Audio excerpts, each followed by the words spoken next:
Ich habe vor einem Monat nicht mehr eingesehen, weshalb dass ich 12 oder $15 sogar für Whisperflow bezahlen sollte, also eine Diktier-App, die ja nicht gerade so wirklich transparent mit den Daten ist, sogar Screenshots von seinem Bildschirm alle paar Sekunden macht, man keinen Plan hat, was mit den Daten passiert, man das Modell nicht auswählen kann, die Prompts nicht anpassen kann und sonst auch einfach zu wenig zuverlässig für mich funktioniert hat. Und ich gewusst habe, ja, effektive Kosten sind es nicht einmal $1 im Monat. Und dann war für mich natürlich klar die logische Schlussfolgerung, hey, weg damit und ich baue mir jetzt in einem Tag eine neue App. Und so ist dazumals Wisescribe entstanden. Und die App habe ich jetzt seit einem Monat schon benutzt. Die hat diverse Bugs und Schwierigkeiten damit gehabt, aber hat auf jeden Fall seinen Zweck für mich gedient. Und ich will die jetzt in 7 Tagen live bringen. Aber nicht mehr unter dem Namen Wisescribe, sondern Wisetype, weil Wisescribe leider vergeben ist. Deshalb habe ich zu Wisetype gewechselt und war jetzt im letzten Monat dabei dran, halt die ganze Infrastruktur aufzuziehen, Login-Verfahren zu machen, eine App-Template zu machen, damit das Ganze eine Norm ist, weil ich auch viele weitere Apps rausbringen will in der Zukunft und die alle dasselbe Schema haben sollen, damit nicht jede von Grund auf neu gemacht werden muss. Und jetzt will ich hier das Ganze dokumentieren und zeigen, was das Ganze passiert, wie das aussieht, um mich selbst auch accountable zu halten, weil ich habe vor ein paar Tagen am Donnerstag ein Video gemacht, wo ich auf dieses Thema darauf eingegangen bin, wie ich Sichtbarkeitsangst habe und ich unglaublich gut darin bin, immer wieder andere Dinge zu finden, was ich doch jetzt noch machen könnte,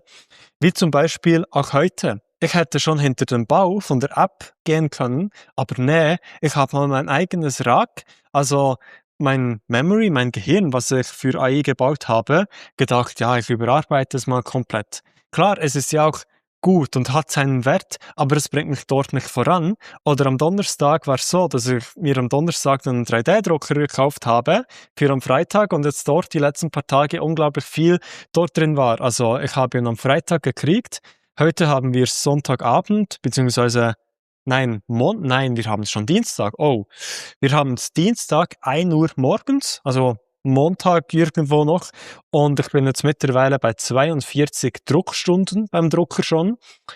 Also ja, der ist aktiv genutzt worden und ist auch die ganze Zeit am Drucken. Auch jetzt läuft ein Druck für 9 Stunden, der dann morgens um 10 Uhr mal fertig ist. Und genau dort ist dieses Punkt, wo ich halt immer abschweife und da wieder diese Abzweigung mache und immer wieder Ideen finde, von was ich doch sonst jetzt eigentlich noch machen könnte, anstatt endlich diese App herauszubringen. Weil es ist jetzt seit Wochen schon so gegangen, dass ich so war, oh ja, jetzt habe ich eine App, die möchte ich gerne rausbringen, aber nee, komm, wir machen noch dies und noch das und noch jenes. Und das Fundament aufzubauen, was ich jetzt gemacht habe, damit sich das dann überall durchzieht und damit es eine Account-Page gibt und alles sicherheitstechnisch sauber ist und DSGVO-konform, das ist ja auch schön und gut und wird sich in der Zukunft ausbezahlen, aber ja, und ich weiß halt, ich habe dieses Talent, dass ich mich jetzt noch weiter da drin verlieren kann, wenn ich mich jetzt nicht so ein bisschen dazu zwinge, in Anführungszeichen, und den Druck mache, mich dafür accountable halte, jetzt jeden Tag Fortschritte zu machen. Und genau deshalb will ich jetzt diese Videoserie rausbringen als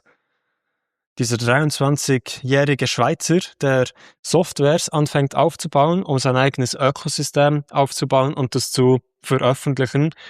Und das ist die erste App, Wisetype, die ich bis nächsten Montag launchen will. Dass die Webseite steht, damit die App steht und dass du die downloaden kannst und gratis zu benutzen. Und was habe ich heute gemacht? Heute habe ich noch geschaut, wegen der App zu signieren, damit die dann anerkannt wird von Windows. Aber da ist ein bisschen das Problem, ja, das kostet 100, 200 Franken im Jahr schon mal vorab und war ich jetzt so, habe mich erstmal dagegen noch entschieden, das noch nicht zu machen, sondern erstmal das Ganze zu launchen, weil am Anfang wird sowieso von Windows nicht erkannt werden, ob ich jetzt diese Lizenzierung schon habe oder noch nicht, also macht es keinen Unterschied. Deshalb warte ich damit noch. Und dann habe ich auch versucht, noch die Bezahlungsseite einzurichten, aber dort wurde ich noch nicht angenommen, weil mir die Webseite dazu fehlt. Das heißt, ich muss dann zuerst auch noch die Webseite hinkriegen, damit ich dann überhaupt erst bei Paddle, wo dieser Zahlungsanbieter dann ist, der sich für die Steuern und alles im Ausland darum kümmert, weil ich keinen Bock darauf habe, dann angenommen werde. Das heißt, der Flow für diese Woche sieht ungefähr so aus, dass ich morgen die komplette App von Grund auf nochmals neu aufbauen werde, weil die letzte Version ist auf Python basiert mit einem alten Designsprache, die nicht mehr aktuell ist, die nicht mehr stimmt, wo dann gewechselt wird auf Tauri, wenn dir das etwas sagt. Ist halt einfach nochmals etwas leaner, funktioniert besser und es wird auch ein großer Vorteil sein zu den anderen Apps, weil ich baue es nicht auf Electron, also heißt, es wird keine Chrome-Anwendung, die 1 GB RAM im Standby zieht, 1-2 GB groß der Download ist, sondern das werden ein paar Megabyte an Download sein und ein paar Megabyte beim RAM, die es benutzt wird, CPU quasi nichts. Also das wird ein Programm sein, was richtig lean laufen wird, dein PC, dein Laptop quasi nicht beanspruchen. Und das ist der Task für morgen, die aufzusetzen, damit ich eigentlich meine bisherige App killen kann und auf die neue zu wechseln und die neue für mich dann schon zu benutzen, damit ich die dann durch die ganze Woche lang durchtesten kann, um sämtliche Bugs noch zu erkennen und zu fixen. Und dann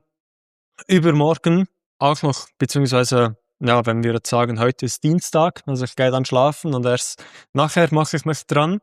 um die neu zu bauen und dann will ich die heute Abend nutzen können und dann morgen geht es dann dahinter, die wirklich zu nutzen mit meinem Workflow und vor allem hinter die Webseite zu gehen, außer ich habe noch irgendwelche Bugs oder Entscheidungsschwierigkeiten oder so, mich irgendwo dort drin verloren, anstatt wirklich hinter die Umsetzung gegangen, was natürlich sehr gut sein könnte. Von daher da 2 Tage eigentlich Coding, 3. Tag dann sicherlich hinter die Webseite zu gehen. Die Domain habe ich mir schon gekauft, damit die ist, deshalb ist auch der Name fix, auf GitHub ist es auch fix, wird dann auch öffentlich sein, damit du dir den Code anschauen kannst, um es wirklich transparent zu machen, weil das auch ein großer Punkt ist, einfach, ich hasse es, wie so viele Menschen, nicht Menschen, sondern Unternehmen mit Daten umgehen und man keinen Einblick hat, von was es passiert. Und das wird auch etwas vom Transparentesten sein, was möglich ist. Ich will alles zeigen, darstellen, zur Verfügung stellen, damit du vollkommen Einsicht hast dahinter, was gespeichert wird, wie es gespeichert wird, wo es gespeichert wird und du volle Kontrolle darüber hast, die exportieren zu können, gar nicht erst mir irgendwie in die Nähe zu geben, dass du alles lokal behalten kannst, wenn du halt auf den Komfort verzichten willst und dann sonst auch alles einfach löschen kannst über deine eigene Account-Page, wenn du es auf einmal nicht mehr möchtest. Das ist mir persönlich auch ganz wichtig. Und das heißt, Dienstag, Mittwoch bauen, Donnerstag Webseite. Wäre dann eigentlich sehr nice, wenn Donnerstag auch schon bei Paddle wiederum eingereicht werden kann, damit die das dort neu verifizieren, zum zeigen, hey, ich habe jetzt hier eine App, ich habe ein Pricing, das soll hier reinkommen, damit ich dort angenommen werden kann, damit ich dann auch anbieten kann, dass ich für euch die API manage und so, damit es halt einfach aufgeht, damit die Kosten, die dann sonst von den Usern mir verursacht werden, dass ich dafür, ja, dass ich das auch wieder ausgleiche, damit es nicht ein Minusgeschäft ist für mich, sondern dass sich das Ganze, ja, einfach lohnt und aufgeht. Natürlich auch vollkommen gratis nutzbar dann mit API-Key, dass du kein Abo brauchst,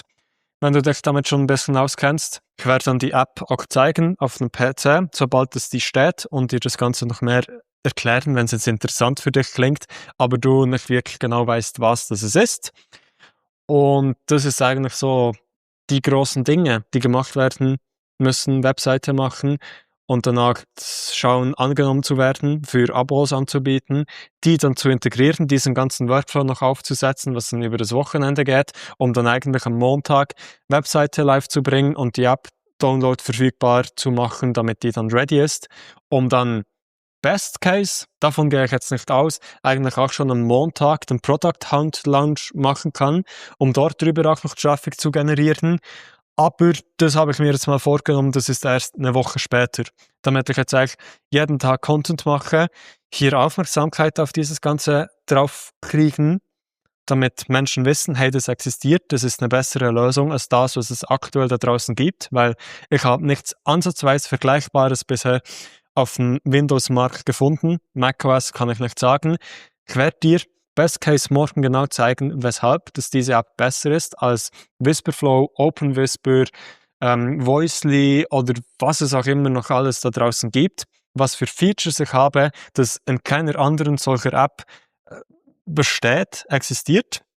die ich persönlich ziemlich fundamental finde, damit es halt einfach sauber im Workflow funktioniert und nicht die ganze Zeit den Workflow wiederum unterbricht, wie das bei den anderen Apps war. Und dann wäre es eigentlich. Von daher, es ist nicht ultra viel. Klar, es ist viel Programmieren und Aufsetzen und Entscheidungen machen, was reinkommt, was nicht, wie setze ich das auf. Aber es hält sich eigentlich im Rahmen, wenn ich mich wirklich nämlich dran setze und jetzt hier auch diesen Pfad fahre und versuche, die Leitplanken einzuhalten. Dass ich einfach in mein Formel-1-Auto, bildlich gesprochen, wie hineinsteigen kann und dann auf der Rennstrecke fahre, weil dann weiß ich, dann ist es absolut möglich. Dann ist es eigentlich auch noch früher möglich, diese App rauszubringen als nächsten Montag. Aber ich bin halt sehr gut, dann die Leitplanken abzubauen, um dann ein bisschen Offroad zu fahren mit dem Formel-1-Auto oder einfach nicht Offroad, sondern einfach auf anderen Straßen zu gehen, wo es schon auch gut funktioniert, aber natürlich weniger gut, wie wenn ich auf der Formel-1-Rennstrecke bin. Und von daher versuche ich mich jetzt dort hier zu behalten und dort Vollgas zu geben und das rauszubringen und mich hier so accountable zu halten mit diesen Videos, wodurch ich jetzt heute diese beiden Dinge daran gemacht habe,